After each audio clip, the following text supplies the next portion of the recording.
So it is officially November 1st, and now we're going to go over the very few books that I have actually read, in the month of October.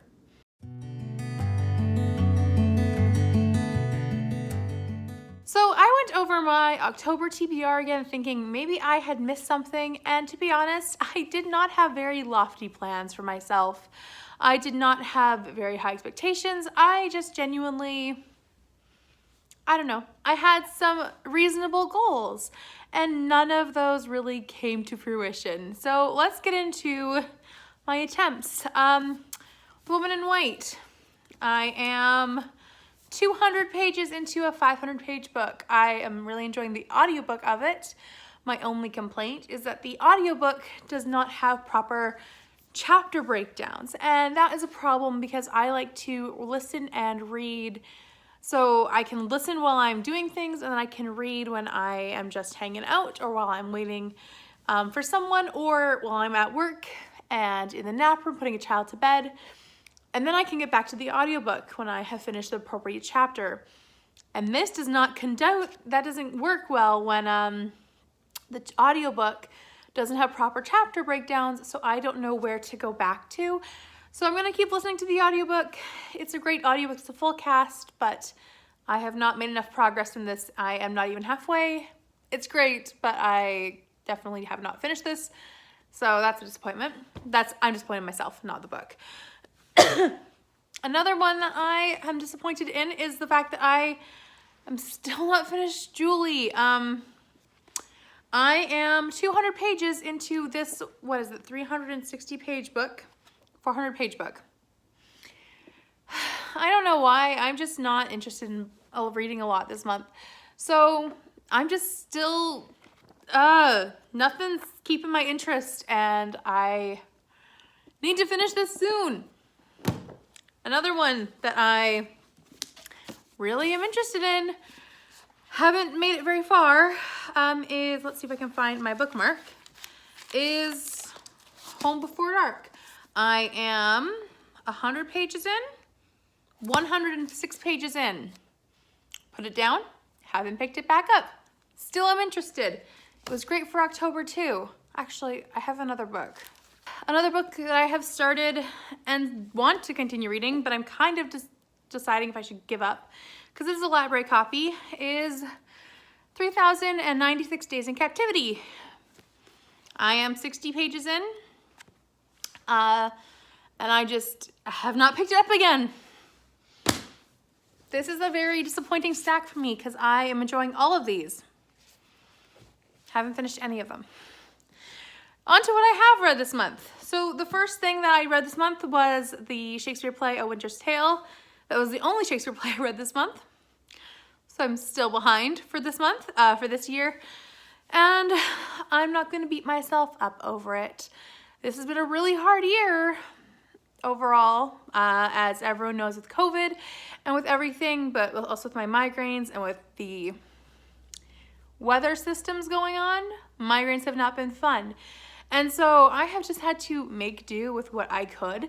And honestly, sometimes that just meant I just didn't read. So this month I finished a grand total of, let me say it this way, 5 books, including the Shakespeare play. 5. I also finished 1 short story and 1 letter. So I officially completed all of the Victorian prompts. However, not the way I wanted. So let's go into Victober since I'm talking about it. I had planned on reading this entire book, which is In the Shadow of Agatha Christie. It's edited by Leslie S. Klinger, and I did not read this whole thing. I did read Elizabeth Gaskell's short story from here, which is a Squire story. It was okay. I need to remind myself that this is in the early era of the mystery genre. Let's see if I can not get a glare on this. And it is not a current day mystery setup. So I need to remind myself of that. It followed a woman who married a man, and this man has some mischievous or something's fishy about him, basically, in his background and where he comes from and what's going on with him. So it's more of a, like I saw a review of actually, more of a deduction novel about him as opposed to a mystery or short story, and I would agree with that. So I'm not sure what I'm rating it, but it was a decent short story. I'm also not a short story fan, so it didn't have that in its favor, but I do want to finish other short stories in this collection. I just didn't happen this month, but I want to prioritize that short story. So that was Kate Howe's challenge, which was to read a short story or novel by an author that you love. And also that kind of fulfills Katie's challenge, which was to read in an equivalent of your favorite modern genre, which is mystery. So this technically was a mystery, so I am counting that as an equivalent. So that will be officially that challenge. And then I read a letter, which was by, I don't even remember who it was by. I will link it below, the letter I read. And it was on this free website, and it was by this man to his parents. And it was about this estate that he had inherited, or that they had inherited, and about the proceeds of the trial, or about the court system that was going on. It was funny and interesting. And it was kind of interesting that he published, like he first wrote it as Dear Friends, and it was to his parents. But it was, yeah, it was good. So a little insight into someone's someone's Victorian life who was dealing with an inheritance. So yeah, I will link that exact letter down below, but you can also just check out that website. They have a lot of letters there from Victorian era, earlier, and I think a little after too. Okay, non-Victorian reads. I have a few, and then we will be done. That's like so few books. I am disappointed in myself, but I'm not gonna beat myself up. This was not a fun month for reading. So the first book we will discuss will be Death on the Nile by Agatha Christie. This is a reread for me. I have read it, I think this is my third time, I think, reading it. And I love this book. I love this plot, I love these characters, but I hated this audiobook. Now, like I said, migraines were rough this month, so I definitely struggled. And literally the only way I could read something was by listening to an audio, and I only had one audiobook at a given time, and that would be this one. So I was forced to listen to an audiobook I really didn't like. Now, I was listening to an audiobook that was narrated by David Suchet, and he's a great actor. He's a great actor. He's not a good narrator, at least for that one. The pacing was all off. Poirot's speaking was slow, and then the narration was slow, and then the speaking was fast, and then certain characters would speak faster than others, and it was just all over the place. And so I listened to my audiobooks on a faster speed, and I would speed it up, and then it'd be like chipmunks for some of them, and then it'd be a good pace for others, and then I'd slow it down, and then certain characters would be too slow, and other characters would be just right. It was not a good pacing. And one of my favorite movies, probably of all time, is called It's a Mad, Mad, Mad World. And if you watch it, or if you know of it, there's this English guy he's British. He's very like old chap kind of idea. And this is the voice that was given to Colonel Race. And I like Colonel Race as a character, and I hated this voice on Colonel Race. So yeah, I mean, I always give this book 5 stars because it's a great book, a great mystery. Love the characters, love the mystery, love the twist, love everything about it. And I'm giving the audiobook like a big 0. It was just not a fun listening experience, but it was the only way I had to read a book, so I listened to the audiobook and I finished Death on the Nile. Then I don't have any other physical books, so we're gonna show pictures. The first one that I actually picked up was not on my radar at all, which was kind of interesting. I didn't even hear about it, which is One by One by Ruth Ware. I suddenly saw it in the store and I was like, Ruth Ware has a new book? And I picked it up, read it, and loved it. This was a 5 star for me. It was So good. And it felt like an Agatha Christie. It felt like, and then there were none, that book. It felt so reminiscent of it. It's a closed circuit mystery about this work retreat that goes to a chalet, and they have 2 staff there, and I believe it was nine guests, or 9 people on this work group outing thing, and they are all going there to discuss things for business, but they're also going there just to have fun.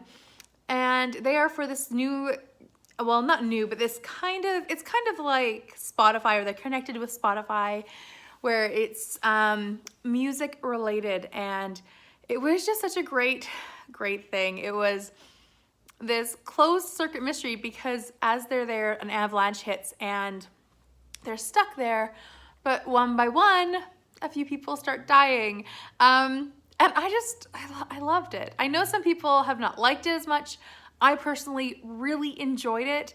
It was told in 2 perspectives. It was told through 2 women who were on the mountain, one of which is the staff, and one of which was one of the women who went up with the group. And you see the different perspectives of what's happening with the guests, and the different group dynamics that are going on. It was so good. I really enjoyed it, and I was excited to read it and pass it on. That's why I don't have it. I already gave it off to a friend to read, and I hope that she loves it as much as I did.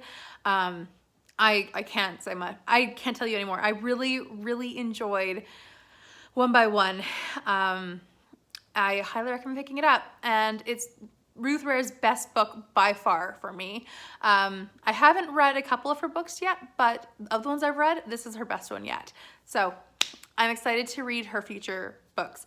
Now, the other couple books that I read, sorry, one of them was The Valley of Fear by Sir Arthur Conan Doyle. Now, I have not put this in Victober because technically I think it came out in 1914, post-Victorian era. If you want to count it as Victober because it's Sherlock Holmes, we'll count it as Sherlock Holmes. We'll count it as Victober. We can do that. Anyways, Victorian Lit. It was good. I enjoyed it. I made a whole series review on Sherlock Holmes, the series, and what I thought of it as a whole. It was the final novel in the series, and I did enjoy it. I buddy read it with Berna from Berna's Bookish Adventures, so I will link her down below. Yeah, I think it was a good wrap up to the series in some ways. It just was like another book where, I mean, it doesn't end off with a grand ending of the people in a grand epilogue, but you don't need that with Sherlock Holmes, I don't think. I also really liked the different storytelling. This time I remembered the huge twist, and I knew that the flashback, or the jump back maybe would be a better way to say it, was coming, so I wasn't as shocked by it. And I also remembered why that was there. So when that happened, I was able to enjoy it a lot.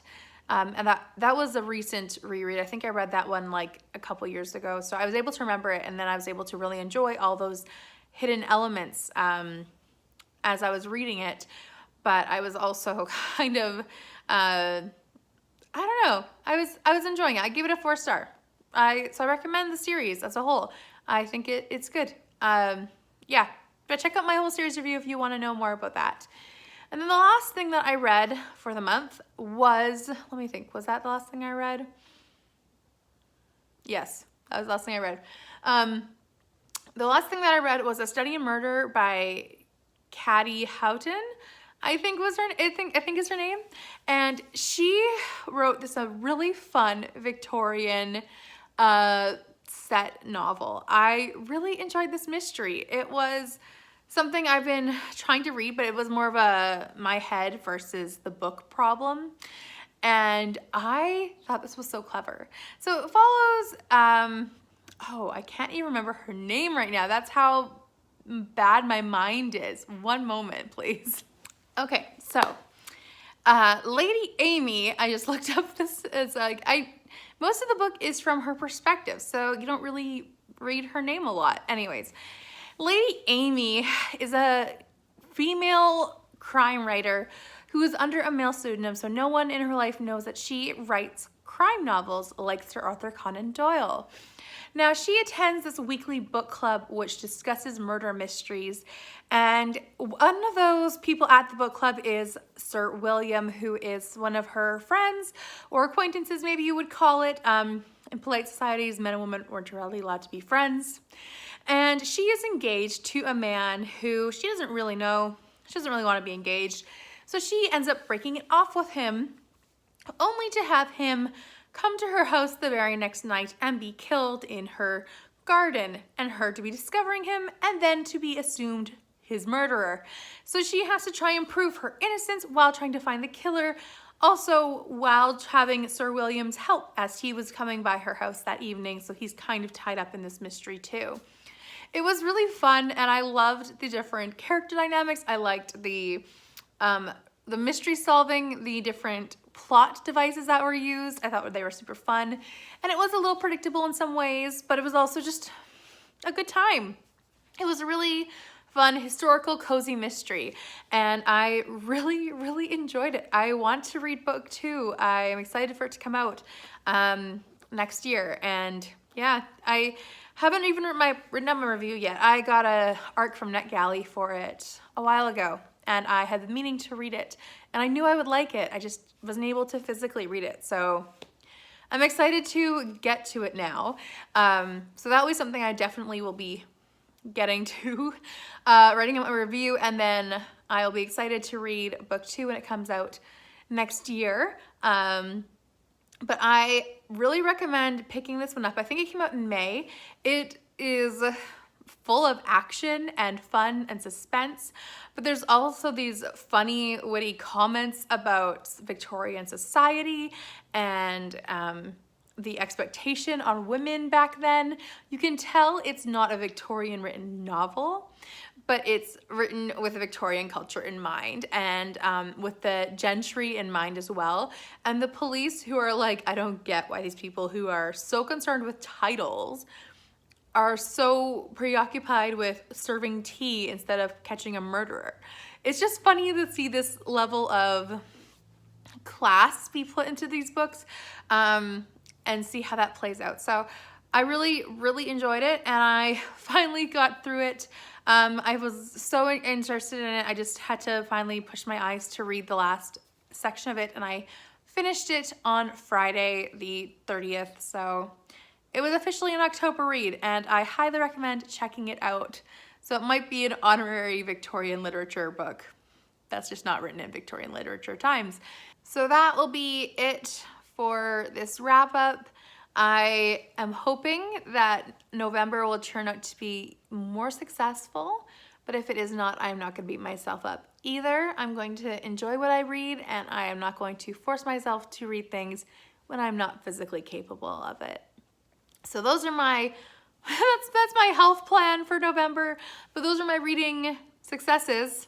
I don't know, for October, I didn't read as much as I had hoped, but I did read some, and I would say I successfully did Victober, just not what I had planned for Victober, and I'm gonna say it's okay. So next year I hope I'll be a lot more successful with my actual TBR, but it is what it is.